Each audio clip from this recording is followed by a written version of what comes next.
Hey, what's up you guys? This is Junior Trader, and in this video, let's take a look at SMCI stock, and I'll also provide my position update and the trade plan and how this trade that I'm in, how this is looking like. Am I expecting much more downside, or this would be it? So let's take a look at all of that in the price section, and let's go through this. So with that, hit the like, subscribe, and also please note, none of this is any financial advice and is only for education purposes. All right. So as you know, I had this short position open from this very level of 834, and as you know, I have been sizing out down here. And then there was this support that formed at $762 due to the previous support zone, right? And also the best way to identify that some rebound potentially may come, right? For example, when we have uptrend, we have pullbacks, right?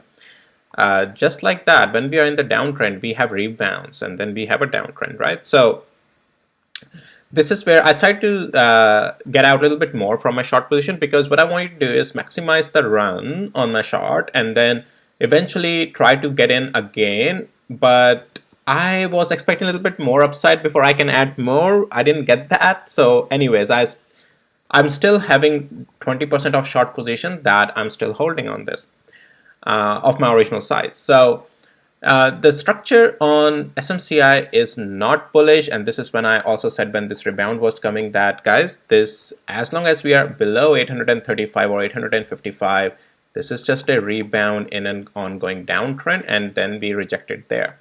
Now you can see that we are still finding some support, and that green candle at that previously held, at least 4 candles have made a touchdown there as a wick and a support, and that's where buyers are coming again, the body, right, at this important significant level as well. So that's where it gets intriguing, because are we going to continue now much lower, or is this going to confirm a double bottom here and we are heading higher? So how do we identify that? Well, we'll do that in this video. So now, well, first of all, just a very on a bigger picture, if we lose $760.84 on a flush volume, that, yes, will bring us down to 692, and then we'll see if we even eventually come down to 200 days moving average as well. But level by level is what we want to trade. But let's go to the hourly interval to identify more in the price action. What am I seeing? So oops, sorry guys, let's do it here. So what am I seeing is that let me extend this out. Here we go. So you can see that we got these candles buying again happening at that significant level, right? Like just before where the demand was, you can see there a little bit of wick also came in, demand shot it a little bit back up, but you can see the supply zone, the big red candles, the supply zone is still has been acting on it. But at the same time though, guys, what am I seeing here? Especially, there was another retest of that level on the hourly candle. We got bought back up, but we didn't get bought back up enough that SMCI changed the structure. SMCI still rejected. Let me actually adjust something on my indicator, guys. Let me see. Yeah, here we go. Let me actually do the high on the intraday levels. All right, okay, so nothing much changed because we already had levels there, and I know there were some showed up on the other side, but that's fine. I just wanted to confirm that I have everything set for SMCI here. But yeah, so technically it never gotten bullish yet, and it still is, the price action is weaker. I'm not seeing that I'm seeing any confirmation to the upside. I'm not, even not on intraday. So as if we lose 762, because you can see in the post market also we are bleeding, right?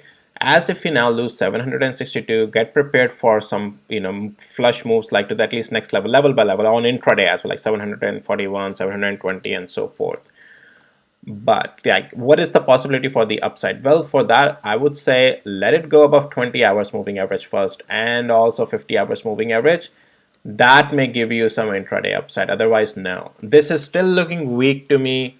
So I'm comfortable holding my short position 20% that I have left of my original size. And if something changes in the price action, well, I'm still in profit and I'll get out. But right now, SMCI is still looking weak to me. But this is the level of the flush, 762. If we lose that, expect a flush to the downside. And otherwise, if we get above 20 and 50, and especially also above 790, you can again expect intraday upside. And if that happens this time, if we get above $790 or so this time, this will most likely constitute a double bottom confirmation at the significant level, and most likely we might see then eventually going higher. But we'll see. Right now, nothing has confirmed on the upside. I'm still seeing there's weakness on the lower time frames in SMCI. Anyways, well guys, that's pretty much it for this video. Easy peasy, simple, nothing complicated. And with that, I'll see you in my next videos, guys. Take care. Bye.